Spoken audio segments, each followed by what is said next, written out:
Buenas tardes, mis queridos amigos. Llegamos a un programa más de Ética y Vida. En esta ocasión, pues tenemos un acompañante de lujo y es el padre Jorge Alvarenga. Buenas tardes, padre. Muy buenas tardes, licenciado. De verdad que es un gusto para mí estar aquí con ustedes y de corazón, verdad, les agradezco la invitación.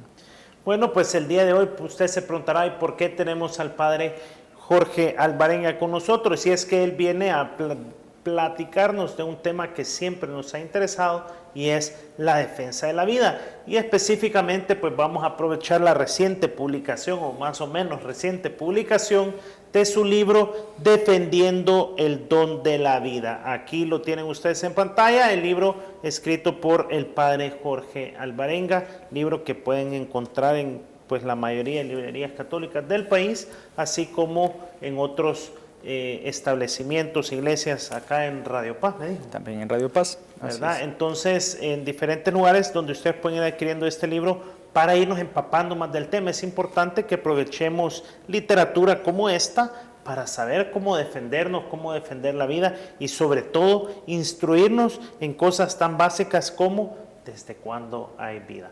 Padre, le agradeceré que pues en un breve momento nos dé así como una pequeña introducción a su libro y qué es lo que podríamos nosotros esperar al leerlo. De acuerdo, bueno, en primer lugar, este libro es fruto de la tesis que hice en Roma. Yo estudié allá los últimos 5 años, culminé la formación sacerdotal y luego la licenciatura en bioética propiamente. Así que había una gran posibilidad, porque la bioética es amplia, como ustedes lo saben, entonces decidí especializarme en el inicio de la vida y específicamente en el tema de las amenazas contra la vida, es decir, el aborto. Por ello, la tesis que yo hice en respuesta a las 4 causales que se están promoviendo aquí en El Salvador, cuando la salud de la mujer está en peligro, cuando la vida de la mujer corre peligro, ante embarazos fruto de una violación y cuando el bebé tiene alguna malformación o es inviable a la vida extrauterina. Entonces, como en El Salvador, en el entonces, yo estaba cursando esta licenciatura y aquí se estaba dando ese tema, pues decidí escribir desde Roma una tesis para hablar un poco sobre la realidad del Salvador. Pero bueno, gracias a Dios, con la ayuda de quienes desde aquí me ayudaban, sea con información o con ideas, y con el buen asesor que tuve, que era de hecho el decano de la facultad, pues la tesis fue una tesis excelente, gracias a Dios. Y fue el mismo decano quien me dijo, yo te recomiendo que esta tesis la conviertas en libro. De ahí venía, lógicamente, el gran trabajo que comencé a realizar y prácticamente me he tardado 1 año o un poco más en esta segunda etapa. Podemos decir que este libro es fruto de 2 años de trabajo, 1 año de la elaboración de la tesis propiamente y luego pues de las revisiones, de las correcciones y luego de las opiniones de algunos médicos y algunos abogados también a quienes les dé antes la obra para que la leyeran y me hicieran sus debidas correcciones.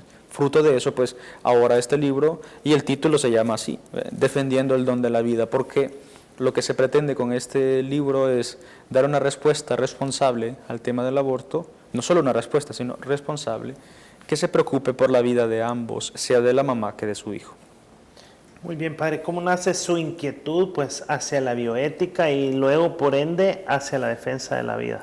Buena pregunta. Vea, en el caso de por qué estudié licenciatura en bioética, pues porque mi obispo me lo pidió, así de fácil. Nosotros estamos a disposición de lo que él diga y en mi caso había necesidad de estudiar algo sobre esto y me dijo, Jorge, usted le pido que estudie bioética. De hecho era lo último que quería estudiar por la complejidad, porque se tienen que estudiar cuestiones legales, derecho internacional, derecho constitucional y así sucesivamente, y cuestiones médicas como anatomía, fisionomía, biología y todas estas cosas, que nada que ver lógicamente con el estudio que desarrolla un sacerdote, que es filosofía, teología, cosas que nos superan. Por eso tenía un poco de miedo, pero bueno, Monseñor me lo pidió y con mucho gusto decidí entrarle, ¿verdad?, a la bioética. Ya en el camino, como se lo mencionaba, vi la necesidad de escribir algo para iluminar la realidad en El Salvador y pues aquí está esta obra. Pude haber escrito de otro tema, porque al final lo que importa en una licenciatura es presentar un tema, defenderlo y ver qué capacidad de argumentación se tiene. Pero yo no quería que fuera solo un trámite, sino que algo de lo cual se pudiera sacar provecho. Y es por eso que decidí escribir sobre esto. Excelente, bueno, qué buena noticia que estamos teniendo esto y sobre todo pues aprovechar que este libro Defendiendo el Don de la Vida está enfocado en la realidad del Salvador. Exactamente. Me gustaría pues aprovechando ya que esto está enfocado en la realidad del Salvador, ¿qué temas trata que nos competen en el tema de la defensa de la vida? Bueno, para quienes luego adquieran su libro van a encontrar en el primer capítulo un contexto histórico sobre la legislación del aborto en El Salvador. Esa fue la primera parte porque yo pensé, si voy a presentar una cuestión sobre el aborto y que tiene que ver con el Código Penal como está actualmente, pues será necesario hacer un recorrido histórico. Por eso hago un camino desde el primer código, usted lo puede encontrar en la página 155, ahí está el índice. Entonces, se hace un recorrido de los códigos penales desde el 1826 hasta el de 1998, que es el vigente. Y el paso de todos los códigos, cómo el tema del aborto venía tratado en esos códigos, como por ejemplo, cuando una mujer solicitaba el aborto, pero con su consentimiento la pena era menos, o cuando era para ocultar la buena fama de la familia, la pena era menos, pero había posibilidad de abortar. El tema del infanticidio también estaba considerado con penas menores. Entonces hago yo todo ese recorrido hasta llegar al 1998. En un segundo momento, cuando ya se aprueba el Código del 98, en el cual se penaliza totalmente el aborto, pues inicia todo un proceso de demandas de inconstitucionalidad de este código, porque claro, no estaban de acuerdo con esto.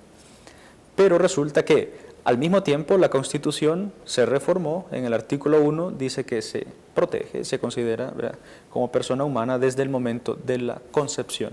Entonces está en sintonía sea la Constitución que el Código Penal.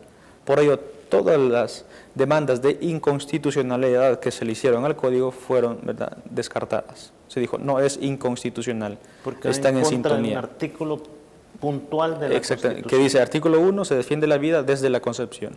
Artículo 133 del Código Penal, que está penalizada la práctica del aborto. Entonces, ahí no hay contradicción, por tanto, no es inconstitucional. ¿Cómo se vio que este no era el mejor camino? Entonces, en un tercer momento, se pide la reforma del artículo 133. No ya todo solo el 133.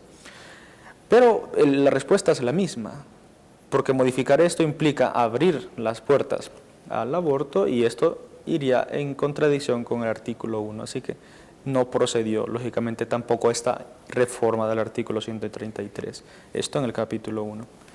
Luego, en el capítulo 2 presento yo dos causales, qué pasa cuando la salud, solo la salud de la mujer está en peligro. En un segundo momento, qué pasa cuando la vida está en riesgo, es decir, cuando la madre llega con dificultad, ya está en el quirófano seguramente, y hay una cuestión complicada ahí, pero sea su vida que la vida de su hijo. ¿Qué hacer? Aquí ya no es solo la salud, sino la vida de la madre está en riesgo. Entonces yo doy una respuesta, lógicamente, a esto. Intento dar una respuesta. En el tercer capítulo, otros dos casos. ¿Qué pasa cuando una mujer está embarazada fruto de una violación? ¿Quién es el culpable aquí? ¿Quién es el inocente? Hago yo una investigación y doy una respuesta.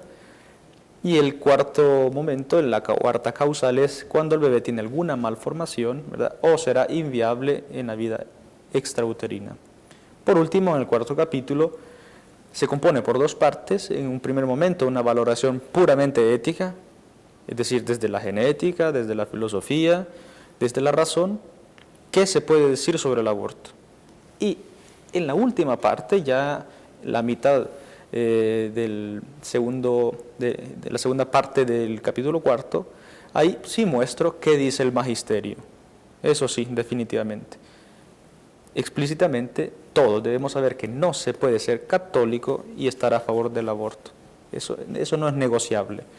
Yo puedo estar en contraposición que si le voy a este equipo, si soy de otro equipo, si me gusta esta música, otra música, ahí sí puede haber discusión. El tema del aborto, sobre todo el tema de la defensa de la vida, no está en discusión. Son temas de los cuales no se discute porque no hay nada que discutir. Es evidente que la vida es el derecho fundamental y se debe garantizar desde su primer momento, es decir, desde la concepción. Todo esto pues lo pueden encontrar, ¿verdad?, en el libro. Padre, qué excelente poder escuchar sobre su libro. Me gusta mucho y sobre todo pues el tema del contexto, que es un contexto que va acompañado de diferentes facetas, ¿no? Hay una faceta legal, Sí, una faceta científica o médica, sí, sí. y también la otra que muchas veces la dejamos por fuera. A nosotros, pues nosotros como católicos, ¿no? Sí. Lo dejamos por fuera, y es que dice la doctrina de la Iglesia. Creo que eso se da muchas veces porque encontramos gente que dice, yo soy católico, pero en el caso de una violación sí deberían de permitirlo. No. Ya cuando ponemos pero, estamos de acuerdo. Hay que estar atentos a esto. Cuando alguien me dice que en este caso yo no diría nada, ¿quién soy yo para juzgar? Pero cuando pone estas palabritas, de fondo está de acuerdo. Y un católico no puede estar de acuerdo. De hecho son, como le decía, de los principios que son irrenunciables. De esto no se negocia. Por tanto, quien promueve esto se pone fuera de la comunión de la Iglesia. Y es por esto que aquellos que están en campo político y que son católicos y están promoviendo este tipo de cosas, pues están ellos mismos poniéndose fuera de la comunión de la Iglesia. Y de hecho hace poco se dio un episodio en Estados Unidos de un sacerdote que no le dio la comunión a un político católico que era abiertamente pro aborto. La Iglesia dice que quien promueve esto no puede estar en comunión con la Iglesia, porque no está en comunión con la defensa de la vida.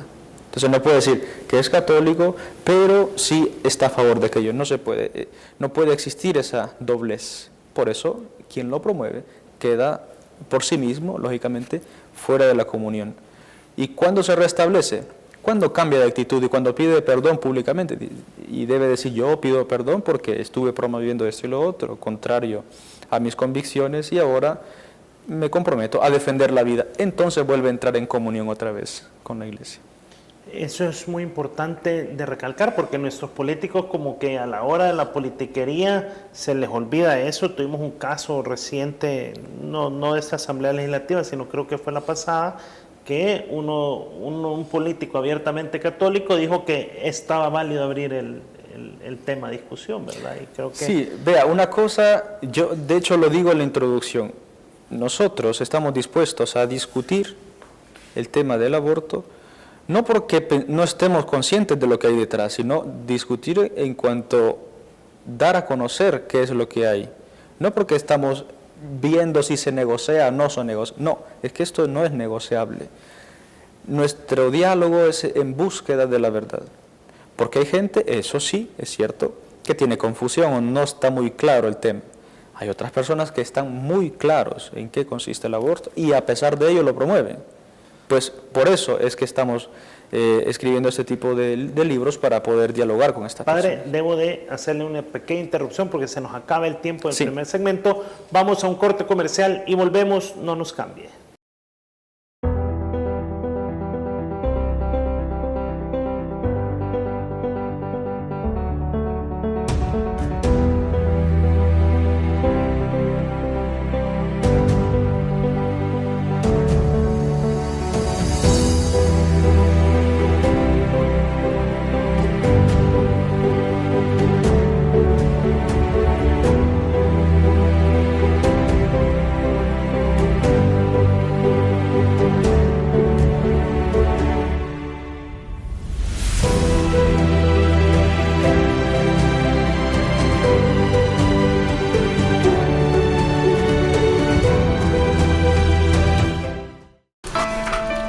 Siempre está de tu lado. Espera por ti. Te muestra señales. Te alimenta. Seas como seas, hagas lo que hagas, estés donde estés, Dios siempre te envía señales. Sintoniza tu nuevo canal católico. TVK, la señal que te transforma.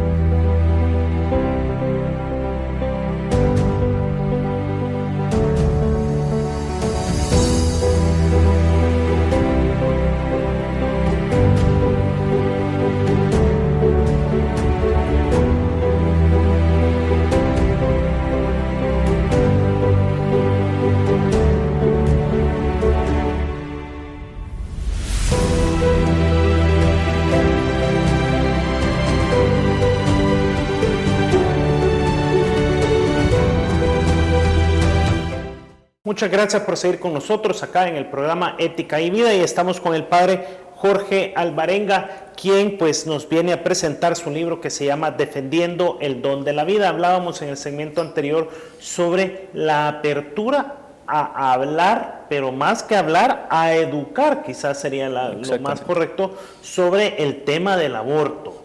Estamos dispuestos como iglesia a hablarlo, a educarlo, pero no a aprobarlo, ni a entrar a una discusión de a ver si cedemos aquí o allá. Me gustaría que elaborara un poco más en esto. Sí, claro, el hecho de que la iglesia está dispuesta a que se discuta, no es una discusión de que si lo vamos a aprobar o si no se va a aprobar. La discusión es para aclarar qué hay detrás, porque esto es innegociable, esto no se puede cambiar. No es algo de lo que estemos dispuestos a ceder, como diría alguno. Y atentos, porque alguno diría, el defender la vida como lo hacen los católicos es una cuestión retrógrada. Déjenme decirles que antes de la llegada del cristianismo a Roma, por ejemplo, o a lo que es el Imperio Romano, pues el aborto era una práctica normal. La exposición de los niños recién nacidos, es decir, el infanticidio, dejarlos que mueran ahí al aire libre porque tenían quizá alguna malformación, era la práctica más normal antes que llegara el cristianismo. Llega el cristianismo, toca las conciencias, se dan cuenta del valor intrínseco de la vida humana y se da ese giro. Entonces se pasa de atacar a la vida a defender la vida. Por tanto, quien dice que la Iglesia Católica es retrógrada por defender la vida y que tenemos que abrirnos al aborto, pues esta gente que dice que se debe abrir el aborto es muchísimo más retrógrada entonces, porque va antes incluso a esas prácticas que se hacían antes que llegara el cristianismo a Europa y luego, pues, como se entiende, al resto del mundo. Así que esto del aborto no es nuevo, es súper viejo, más bien, porque a lo largo de la historia se ha practicado, pero que se haya practicado siempre y por varias personas no quiere decir que es lo correcto. La verdad puede estar incluso solo en una persona, no solo porque lo hacen todos o porque lo hace la mayoría es aceptable. Pero es que en los otros países lo hacen, diría alguno, ¿y por qué nosotros no lo hacemos aquí? Pues déjeme decirle que yo, que tuve la gracia de vivir 5 años en Europa, los mismos europeos, los italianos, los españoles, los ingleses, los de Portugal, en fin, personas con las cuales tuve la dicha de compartir, ellos mismos me decían más bien, que se sentían contentos que al menos en algún paisito por ahí, ¿verdad?, todavía se defiende la vida. Porque se quiere comparar nuestra sociedad con otras sociedades y se dice, miren, es que en Europa, es que en Estados Unidos ellos están tan desarrollados que permiten esto también. Déjenme decirles que los europeos mismos que están ahí en la realidad, ellos dicen, les deseamos a ustedes que se desarrolle, que haya progreso, pero que ese progreso no se lleve entre los pies los valores humanos. Eso es lo que le ha pasado a Europa. Y si no, pues veamos ahora las bajas tasas de natalidad, ya no hayan cómo hacer. Los pensionados, ¿de dónde sacan dinero? No tienen de dónde, porque no hay juventud, no hay jóvenes que están aportando a la sociedad. Pues atentar contra la vida desde su inicio, pues es atentar contra la sociedad misma, porque es ahí donde se gestan los futuros ciudadanos, lógicamente. Padre, qué bueno, y es que eso es básicamente como una invitación también a involucrarnos en la defensa de la vida. Muchas veces como que hay ciertos temas que solo los vamos pasando, los vamos dejando a otra gente, y este es un tema que por lo controversial que puede ser, como católicos a veces se nos olvida que es un rol protagónico el que debemos de jugar y no de espectadores. Su libro, ¿cómo nos ayudaría a querer levantar o a avivar ese celo apostólico para promover más la defensa de la vida? Vea, en primer lugar porque yo pongo en el libro a hablar aquí a los involucrados. Aquellos que están en favor del aborto, pues hago la citación de ellos. Aquí está, esto es lo que dice tal persona. Y ahí abajo está la cita. Primero que les presto la pluma, pues, para que ellos puedan hablar. Luego, en un segundo momento, yo les respondo. Entonces, esto sirve también, escuchar el argumento y escuchar la respuesta. De modo que si a mí me llegan a preguntar esto mismo que dicen aquí, pues está una respuesta escrita, sí por un sacerdote, sí por un bioético, pero bueno, al menos es una referencia. Posiblemente quien lo lea luego tendrá mejores argumentos o lo responderá de modo más claro, pero al menos es un impulso, pues, es un ánimo para quienes lean esto. Y luego ser conscientes de que somos católicos y que somos creyentes en Cristo y que no podemos renunciar a estas cosas. Y vean que el inicio de la vida es tan importante que Cristo mismo quiso pasar por esa etapa embrionaria también. ¿Qué es lo que celebramos nosotros el 25 de marzo? No es la anunciación, que el ángel anuncia a María que será la madre del Señor. Luego ella va a Santa Isabel, su prima, y le dice, ¿quién soy yo para que me visite la madre de mi Señor? Embrión era el Señor, en etapa embrionaria, pero ya ella le reconoce como su Señor, ya reconoce que ahí hay vida, que el Señor viene ahí, pequeñito, pero ya viene el Señor.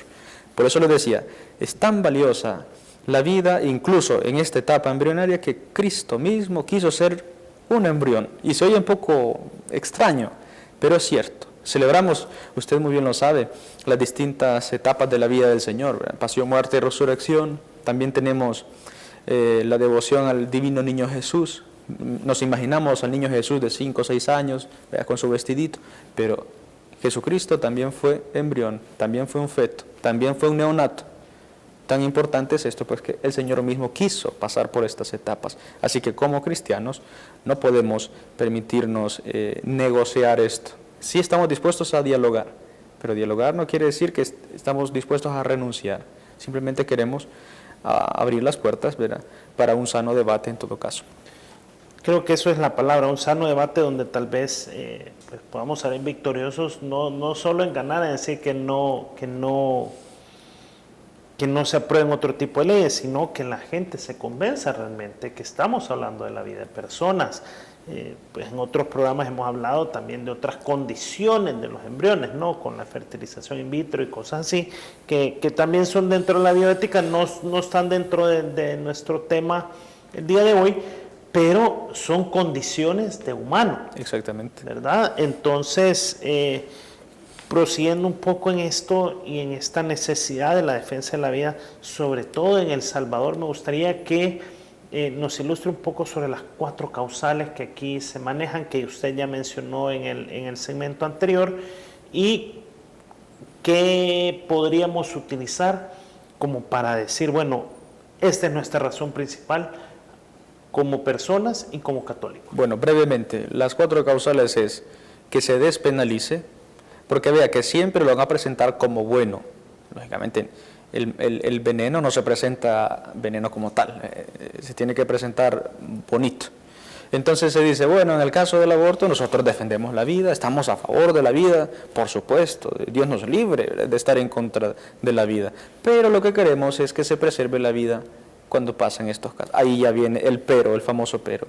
¿Cuáles son las causales? En primer lugar, que se pueda practicar el aborto cuando la salud, atentos a esto, cuando solo la salud está en peligro. La segunda es cuando la vida de la madre está en peligro, es decir, cuando ya está en quirófano y prácticamente se tiene que intervenir en el momento, pues que se pueda eliminar la vida del bebé, la vida del hijo, para salvar la vida de la madre, en peligro de muerte. El tercer caso o la tercera causal es cuando una mujer queda embarazada debido a una violación, ¿verdad? Porque el argumento es que no lo quiere, no era deseado, entonces si no lo quiere y no lo desea, pues no debe tenerlo. Y por último, el tema de la malformación. Si él va a venir a sufrir, dice, entonces ¿para qué traerlo al mundo? Y si solo va a vivir 2 o 3 horas, ¿para qué traerlo al mundo? Mucha compasión quieren mostrar, pero de compasión no tiene nada. Nos preocupa tanto la vida de que no vaya a sufrir que lo matamos. Lo matamos para que no venga a sufrir, en otras palabras. Ponerlo Entonces, a dormir. ¿Cómo? lo vamos a poner a dormir, para que ella no sufra. Entonces, en el primer caso, lo que propongo yo es lo siguiente. Si es la salud la que está en riesgo, es decir, no se va a morir, es la salud únicamente, pues se debe restablecer la salud, mejorar el sistema sanitario, de modo que los controles sean buenos, la asistencia sanitaria para las madres sea buena, de modo que cuando lleguen al trabajo de parto, pues sea lo más normal posible y lo más saludable posible. Cuando ambas vidas están en peligro, pues aquí aplica el principio del doble efecto, que de una acción resulta un bien y un mal simultáneamente. Algunos, y he escuchado que están confundiendo a los católicos, han dicho que la Iglesia permite el aborto debido al principio del doble efecto. La Iglesia en ningún momento permite el aborto. De hecho, hace una categoría. Dice, existe el aborto procurado, contra el cual hablo en el libro, el aborto espontáneo, que la mujer tiene complicaciones y debido a su naturaleza, pues expulsa al bebé, como se dice aquí, perdió el bebé, como decimos en El Salvador. Y el tercer caso, que es el aborto indirecto, que es distinto del procurado o directo. El indirecto resulta como fruto de una acción que era necesaria hacerla, pero que debido a esa acción resulta un bien, pero resulta al mismo tiempo un mal, es decir, la muerte del bebé. En este caso, esta acción, este efecto más bien, no era ni tolerado ni querido, simplemente se pasa, se da. Entonces aquí entra lo del principio del doble efecto. Pongo un ejemplo banalísimo y me van a perdonar, pero así es como se aplica el principio del doble efecto. Por ejemplo, todos utilizamos zapatos, ¿verdad? Y no quisiéramos que se gastaran porque luego tenemos que comprar otro par nuevo. ¿Cuál es el bien que nosotros buscamos poniéndonos los zapatos? No caminar descalzos, ese es el bien. ¿Y cuál es el mal que se produce junto con ello? El desgaste mismo de los zapatos. Nosotros quisiéramos que no se desgastara, pero algo intrínseco al uso de los zapatos es que se van a desgastar. Ahí está el principio del doble efecto. Ahora, cuando un médico tiene una madre que tiene complicaciones y está intentando salvar ambas vidas, pero por A o por B se complica y muere uno de los dos, sea la madre o el bebé, pues esta acción era verdaderamente terapéutica porque salvaba o buscaba salvar a los dos, pero da como resultado negativo la muerte de uno de los dos. Pero como se puede ver en este caso, no era algo que buscó ni la madre ni lo buscaba el médico. Y de hecho, ningún médico está en prisión debido a una complicación de este tipo. Ah, es que se murió la mamá, ah, es que murió el bebé, y yo intenté salvar a los dos, pero se me murió uno. Entonces vas a prisión. No, no hay ningún médico en prisión debido a eso. Porque aplicó bien el principio del doble efecto. Y eso está en la deontología médica. Los médicos, el buen médico lo sabe. Así que para este caso de abortos indirectos, pues no hay necesidad de hacer una ley, porque es parte de la vida cotidiana del quehacer médico. Y los médicos basta que argumenten y que prueben que efectivamente ellos hicieron hasta el máximo por salvar a ambos, pues no tendrá ningún problema legal y no hay necesidad de abrir una ley o de despenalizar nada para que se puedan preservar ambas vidas. Luego, en el caso de la violación, pues el bebé no es culpable, primero porque él no pidió venir al mundo, él no fue el que le hizo el mal a su mamá, y el culpable se tiene que perseguir. Vean que en ningún país del mundo el hijo va a prisión por lo que ha hecho el papá, más bien al contrario. Los papás sí pueden ir a prisión por algo que haya hecho el hijo, ya que él es el que lo custodia, entonces sí, porque está bajo su custodia y ahí podría ir a prisión. En este caso estamos hablando de la pena de muerte. La pena de muerte que no se le aplica al violador, sino que se le aplica al bebé, que no tiene nada de culpa. Entonces ahí hay que identificar quién es el culpable. El culpable se persigue y va a prisión. El inocente pues se le protege y se le deja vivir. Y luego dirá, es que si no era querido, si no era deseado, ¿quién nos garantiza que nosotros fuimos deseados en el momento en el que se juntaron nuestros papás para ello? Alguno podría decir, pero estaban dentro de un ambiente abierto de todos modos a la vida. Sí, entonces ya queda de lado el tema del deseo, ya no es tanto el deseo. Y decir eso es generar categorías de personas. En primer lugar están los queridos, los planificados, los que fueron amados. Segunda categoría, los que estaban sí dentro de un hogar, no estaban planificados, pero bueno, al final se acepta. Y una tercera categoría, los que no fueron deseados, como si le pusiéramos una nota. Bueno, aquellos que fueron amados y deseados tienen 10, dignidad 10. Los otros que, bueno, de todos modos los recibieron, pues dignidad 8, por ahí. Y aquellos que son frutos de violación, pues 0, no tienen dignidad porque no han sido deseados. Esto no es así. Decir esto es socavar la dignidad intrínseca de la persona. Y por último, el tema de la malformación. Vean, la salud puede variar, podemos tener condiciones contrarias, pero lo que nunca varía es la dignidad. Se es digno, se tenga alguna malformación o no se tenga. Y si es digno, se viva 3 horas o se viva 80 años. Porque la dignidad no depende de la duración de la vida, sino que es algo intrínseco de la persona. Eso es lo que yo presento. Excelente, padre, muchísimas gracias. Y como siempre, pues se nos ha agotado el tiempo. Agradecemos su visita. Recordamos Defendiendo el Don de la Vida por el padre Jorge Alvarenga. Muchísimas gracias, padre, y esperamos verlo pronto. ¿Cómo?